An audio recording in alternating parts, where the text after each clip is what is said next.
છે કે દર વખતે રક્ષાબંધનના દિવસે બહેનો ભાઈને રાખડી બાંધીને એમની રક્ષા માટે સૂચવતી હોય છે, પરંતુ આજે અમે જે બહેનોને રાખડી બાંધી અને એમને સૂચવ્યું છે કે અમે એમની રક્ષા માટે તત્પર છીએ. અમે હંમેશા અહીંયા હોસ્પિટલ હોય કે હોસ્પિટલની બહાર હોય, દરેક નાગરિક એવું પોતાની તરફથી એવું પગલાં લે કે બનતો એવો ટ્રાય કરીશું, તો જેથી કરીને આવા જે કૃત્યો થાય છે એ ભવિષ્યમાં ના થાય. અમારી હડતાળનો ચોથો દિવસ છે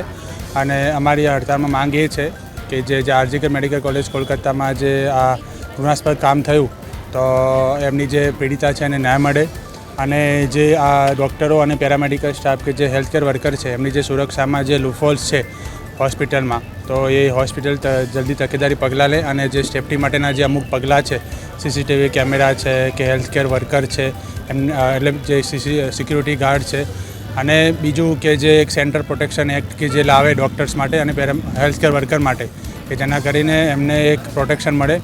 તે આવા બધા જે ડૉક્ટરો પર અવારનવાર હુમલા થતા હોય છે એમનાથી એમને બચવાનો અને એમને સામે જે આવા લોકો કામ કરે છે એમની સામે અચૂક પગલાં લેવાનો એક રસ્તો મળે.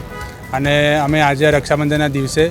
અમે અહીંયા જે કામ કરતા અમારા હેલ્થકેર વર્કર્સ છે, સ્ટાફ છે, નર્સિંગ સ્ટાફ છે,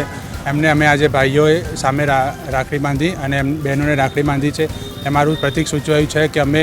બહેનોની રક્ષા માટેની તત્પર છીએ અને અમારાથી બનતા પ્રયત્નો કરશું. અને આ એક લડત છે કે જે એમાં ડૉક્ટરોની નથી, આમાં ડૉક્ટરો સિવાય જનરલ પબ્લિક છે, લોકોએ પણ ખરેખર જોડાવવું જોઈએ, કેમ કે આ એક સમાજનો વિષય છે.